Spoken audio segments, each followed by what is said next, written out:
Bismillahirrahmanirrahim. Assalamualaikum dan salam sejahtera kepada pelajar sains tingkatan 4.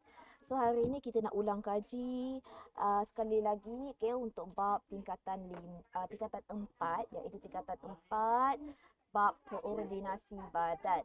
Okey, so cuba kita lihat soalan yang ini. Okey, kamu hanya tuliskan jawapan sahaja dekat situ. Okey, nanti kita akan jawab sama-sama. Okey, yang pertama.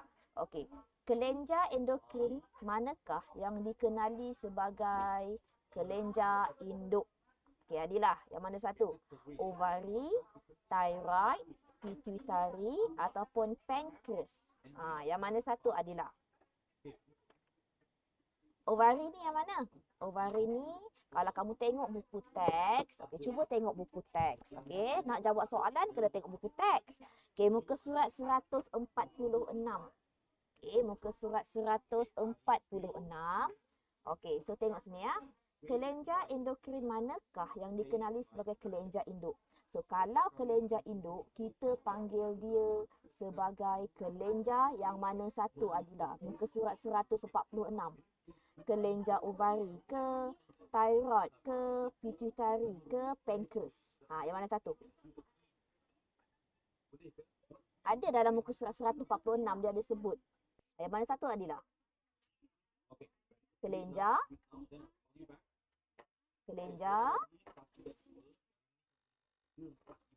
apa?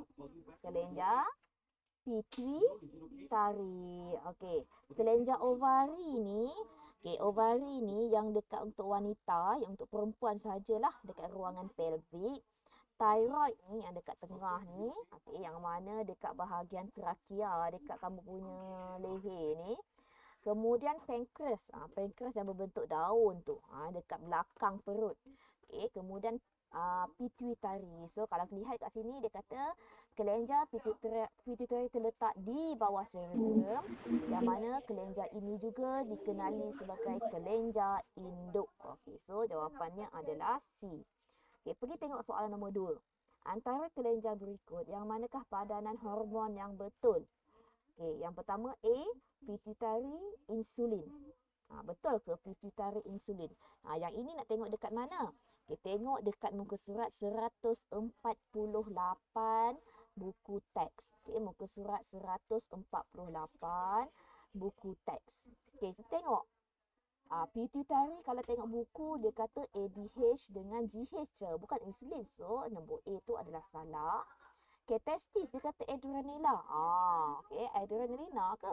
Tak, testis adalah testosteron. So, ini pun salah. Okay, tengok yang C. Adrenal dengan testosteron. Adrenal mesti adrenala. So, dia terbalik. Yang B dengan C. So, ini pun salah. Okay, tengok D. Thyroid dia kata thyroxina.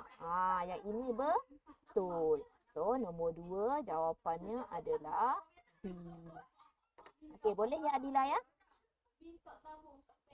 Okey, pergi kepada soalan 3 dan 4.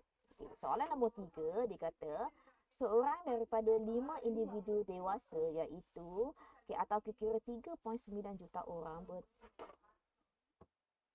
berumur 18 tahun ke atas di Malaysia mengidap diabetes. Menurut dapatan Tinjauan Kebangsaan Kesihatan dan Morbiditi NHMS 2019, bagaimana pesakit dapat mengatasi masalah ini? Yang ini mengenai sakit diabetes. Adakah A, mengambil hormon, B, mengamalkan minuman berkarbonat, C, mengambil sedikit karbohidrat dalam pemakanan, adakah D, mengamalkan pemakanan yang berkalori tinggi? Yang mana satu, Adilah? Agak-agak jawapan awak, Adilah. Kalau kita nak kurangkan sakit diabetes tu, macam mana? Kena ke ambil pil hormon? Kena ke makan minuman karbonat? So, adakah mengambil sedikit karbohidrat? So, mengambil pil hormon salah lah. Minum karbonat lagi lah bertambah. So, ini pun salah. So, dia kata mengambil sedikit. Yang ini boleh diterima. Makan pemakanan berkalori tinggi. Lagilah tak boleh. So, nombor 3 jawapannya adalah C. Okay, 3 jawapannya adalah C. Mengambil sedikit karbohidrat dalam pemakanan. Okey, pergi soalan nombor 4. Okey, nombor 4. Antara berikut yang manakah benar tentang kesan penyalahgunaan dadah dan alkohol kepada koordinasi badan? Okay. Untuk koordinasi badan, kalau orang tu ambil alkohol, ambil dadah, okay. So, hilang keseimbangan. Okey, boleh. Yang ini boleh. Hormon lebih seimbang. So, ini tak boleh lah. Dia hormon tidak akan seimbang. Tindak refleks yang cepat tak? Tindak refleks dia akan lagi lambat. Pertuturan menjadi jelas tak? Macam orang mabuk. Jelas ke pertuturan dia? Tak kan? So, jawapan nombor 4 adalah A. Okey. Nombor 5. Maklumat di bawah menunjukkan tentang ketidakseimbangan hormon. Ada masalah head, sakit kepala dengan keguguran rambut. Agak-agak kamu ini penyakit siapa ni? Orang perempuan kan? Perempuan ke lelaki ada sakit head? Mestilah perempuan. So yang mana berkenaan tu Adila? A, B, C atau D? Estrogen, thyroxina, adrenalina ataupun testosteron. Yang ini tentang testis. So testis ni salah lah. Adrenalina dekat kelenjar adrenal. So ini pun salah. Thyroxina dekat thyroid. Ini pun salah. Estrogen, ovari. Ovari ni perempuan kan? So jawapannya adalah, apa Adila jawapannya? Jawapannya adalah A. Okey, tak apa. Internet kamu sekat-sekat. Tak ada internet Okey, tak apa. Slow-slow kita. Okey. So, nombor 1 dengan nombor 5 ni buatkan jawapan sahaja. Okey, boleh ya? Nak saya tunggu dulu ke? Okey, boleh ya? Okey, so kita tengok kepada soalan yang seterusnya. Okey, soalan yang seterusnya adalah berkenaan dengan nampak tak ini apa? So ini gambar ini kalau Adila tengok buku teks, okay, tengok buku teks. Okay, muka surat berapa? Muka surat 146. Okay. So kalau R ni apa? Yang dekat otak ni. Kita panggil kelenjar apa? Pituitary. Okay, good. So yang ini dekat tengah ni? Apa dia? Thyroid. Yang dekat ginjal. Yang kat ginjal dekat atas ni. Ini adalah adrenal. So yang bentuk daun yang belakang perut tu kita panggil dia pancreas. Nampak tak? Daripada sini kamu dah dapat jawab dah soalan yang ini sebenarnya. Bila kamu dah tulis kat sini, kena hafal ya. So kamu dah boleh jawab dah fungsi dia. Okey. So soalan yang nombor A. Okay, yang ini Adila tulis soalan dia. Soalan struktur bahagian B. A. Buatkan jawapan je ya. Okey ya, boleh ya. Buatkan jawapan sahaja. Okey. So, namakan kelenjar R. So, cikgu dah namakan dah ni. Apa nama kelenjar tadi? Kelenjar R tadi apa? Pituitary. Okey, kelenjar pituitary. Okey. So, kelenjar pituitary ni fungsi dia apa? So, nak lihat dekat mana? Tengok dekat muka surat 148. Okey, 148. So, fungsi dia adalah, kalau kamu tengok tadi, mengawal kuantiti air boleh, merangsang pertumbuhan di peringkat kanak-kanak boleh, mengekalkan komposisi badan yang sihat bagi orang dewasa, mengekalkan jisim otot serta jisim tulang bagi orang dewasa. So, kalau yang ini lebih sesuai adalah mana-mana pun. Kamu tulis je mana-mana. So, cikgu nak tulis merangsang pertumbuhan di peringkat kanak-kanak. Okey. So, merangsang pertumbuhan di peringkat kanak-kanak. Okey. So,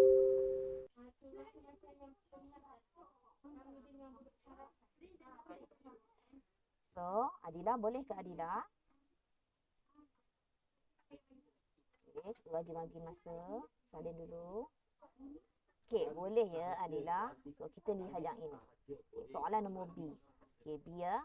Nyatakan kesan kepada manusia jika hormon dari kelenjar S tidak dirembeskan secukupnya. So, yang S tadi apa? S tadi thyroid. Apa fungsi hormon dekat thyroid tadi? Apa hormon dia? So, hormon dekat thyroid tadi adalah hormon thyroxina. Okay, tengok buku teks muka surat 148. Mengawal kadar metabolisme badan, mengawal pertumbuhan dan perkembangan fizikal dan mental dalam kanak-kanak. So, bila tak dapat nak kawal, bila kekurangan hormon thyroxina ni dirembeskan, apa yang akan terjadi? So, fungsi-fungsi ni tak boleh jalan lah. So, tak boleh jalan lah. So, kalau kat sini dia kata mengawal kadar metabolisme badan. So, kalau kurang, so dia akan mengurangkan kadar metabolisme badan. Cikgu. Ya. Cikgu. Ya. Sekat-sekat cikgu. Sekat-sekat ya. Internet kamu tersekat-sekat ya. Ya ke? Kat sini kau hujan. Tak apa. Okey. Kalau rasa macam slow tu, bagi tahu saya ya. Sekarang ni okey tak? Okey cikgu. Okey. Okey sikit. Okey. Okey sikit ya. Okey, cikgu slow-slow je. Okey. Nyatakan kesan kepada manusia jika hormon dari kelenjar S tidak dirembeskan secukup. Maksudnya tak kurang lah. So, dia mengawal kadar metabolisme kan. So, nanti dia akan mendapatkan kadar metabolisme tadi yang stabil tadi. Dia akan merendahkan kadar metabolisme. Okay, kadar metabolisme akan jadi rendah. Okey, so dah siap. Okay, apakah hormon yang dirembeskan oleh kelenjar U? Mana pula U? U kalau tengok dekat situ pankreas. Apa hormon dia? Cuba Adila tengok muka surat 148 lagi. Okay, 148. Apakah hormon yang dirembeskan oleh kelenjar adrenal? So, hormon ni apa Adila? Nampak tak buku teks? So, nama adrenal. So, kamu tambahkan belakangnya adrenalina. Adrenalina. Okey, apakah hormon? So, adrenalina. Okey, dah siap. Okey, so soalan seterusnya. Sekiranya kelenjar U gagal berfungsi, bagaimana seorang itu mengalami penyakit diabetes? Okey. Ini adrenal ke? Oh, bukan. Pankreas lah, Adila. Bukan adrenal. Dia adalah kelenjar pankreas. So, hormon dia apa tadi? Hormon kalau pankreas? Insulin. Okey, insulin. Adrenal tadi adrenalina lah. So, minta maaf ya. Okey, so tengok soalan nombor C dulu. Okay, kalaulah kelenjar pankreas tadi dia gagal untuk berfungsi. Macam mana orang yang sakit diabetes tu?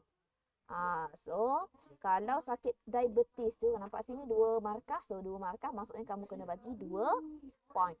Okay. Apa fungsi insulin?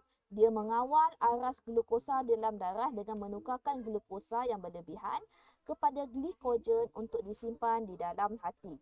So, maksudnya dekat sini, hormon insulin akan kurang dirembeskan.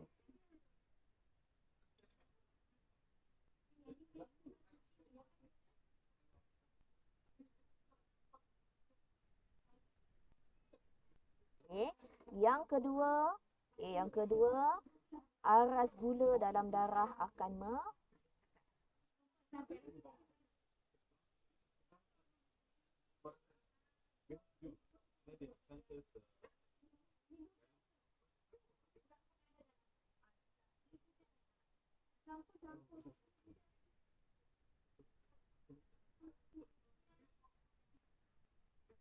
aras gula dalam darah akan meningkat. Okey, so saya bagi Adila salin dulu 1 minit boleh ya? Ke Adila. Okey, kita lihat kepada soalan yang seterusnya. Okay. Nyatakan contoh. Ya, cikgu. Okey dah ya. Okay, nyatakan contoh situasi yang memungkinkan kelenjati merembeskan lebih banyak hormon. Kelenjati tadi apa ya? DT tadi adrenal. Okey, nyatakan contoh situasi. Masa apa kelenjar adrenal ni? Dia menyediakan badan kita. Okey, pernah tak ingat tak cikgu pernah ajar ni? Contoh kamu kena kejar dengan anjing. Anjing gila lah. Dikejar, mestilah kamu akan lari. Kamu akan berdenyut kamu punya jantung dengan laju. So maksudnya, kalau masa tu kelenjati merembeskan lebih banyak hormon adrenalina, okay, pada waktu apa? Dia nak contoh situasi. Macam cikgu cakap tadi lah, kena kejar dengan anjing gila. So boleh buat ni. Dikejar oleh anjing gila. Ataupun kamu kata dikejar oleh raksasa, cikgu. Boleh tak? Tak sesuai lah. Raksasa pun ada kat sini. Okey. So, kiranya dia menyediakan kita dalam keadaan yang kecemasan. Okey. Menyediakan kita dalam keadaan kecemasan. Okey.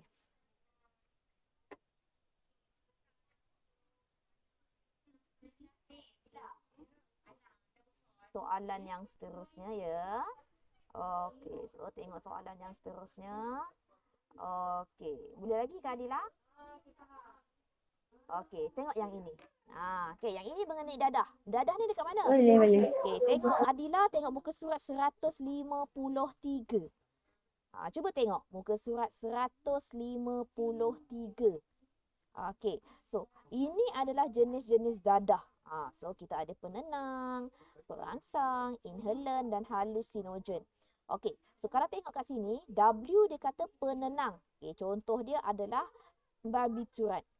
So, X, apa jenis dadah? Contohnya amfetamina. Yang mana satu? Yang kamu tengok dekat kotak warna kuning. Itu jenis dadah apa? Amfetamina. Apa nama jenis dadahnya? X ni? Nampak tak? Dalam buku teks. Sebelah penenang. Apa dia? Perangsang. Nampak kan? Okey. So, Y, inhalan, gampai, ketamin. Ketamin. Mana satu ketamin? Tengok dekat bawah perangsang. So, jenis dadah dia adalah halusinogen. So, kena ingatlah jenis-jenis dadah ni. So, macam mana kamu nak buat soalan ni? Kamu buat sahaja 2A. X apa? Z apa? Dah. Itu sahaja. Okey. So, ada lagi 2 soalan. Sikit lagi. Okay, apakah kesan penyalahgunaan dadah Z? Okey, so kalau Z ni, tadi kita kata apa? Halusinogen. Cuba tengok kotak muka surat 153, buku teks. Okey, halusinogen ni mengubah laluan impuls di dalam otak, menyebabkan khayal, menjejaskan persepsi, menjejaskan koordinasi otot, menyebabkan terdengar suara-suara yang terlihat objek. Maksudnya dia berhalusinasi lah. So, apakah kesan penyalahgunaan dadah tersebut? So, kamu ambil yang simple sajalah. Menyebabkan khayal tu. Page yang kedua. Cikgu, saya nak buat mengubah laluan impuls. Boleh? Okey. Buat kesan dia. So, kesan yang ini kita nampak lah. Menyebabkan khayal. Okey, ini kesan dadah halusinogen ya. Nama contohnya ketamin. Okey, nyatakan satu fungsi dadah W.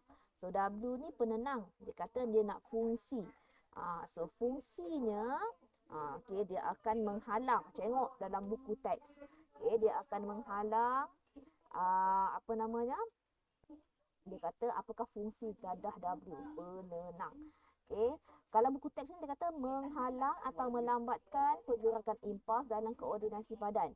Pengguna akan mengantuk dan kurang cemas. So maksudnya kita boleh ambil perkataan yang mengurangkan rasa cemas. Okey, mengurangkan rasa cemas. Okey, pergi tengok soalan nombor D dan E. Berikan satu contoh lain bagi dadah X. Apa tu dadah X tadi? Dadah X tadi yang kita tengok tadi adalah perangsang. Apa lagi contoh lain? Tengok dekat buku teks. Kalau kat sini dia bagi amfetamina. So, selain daripada amfetamina, dalam buku teks apa tadi? Tengok buku teks. Metamfetamin. Metamfetamin. Metamfetamin. Okey, so siap. Kita tengok yang E last sekali. Tandakan bagi jenis ubat yang disyorkan oleh seorang yang menghadapi kemurungan. Okey. So, kalau orang yang kemurungan, antara barbiturat, ketamin ataupun morfin. Ketamin tadi hayal kan? Kalau morfin pula dia pun sama juga. Yang satu lagi ni tentang barbiturat dekat mana? Menghadapi kemurungan. So, kalau nak menghadapi kemurungan, dia punya jenis ubatnya adalah barbiturat. Okey, so dah ya Adila? Boleh ke Adila? Boleh ke Adila? Okey, so sampai situ saja kelas kita hari ini. InsyaAllah minggu depan kita akan sambung untuk soalan esei. Terima kasih banyak-banyak.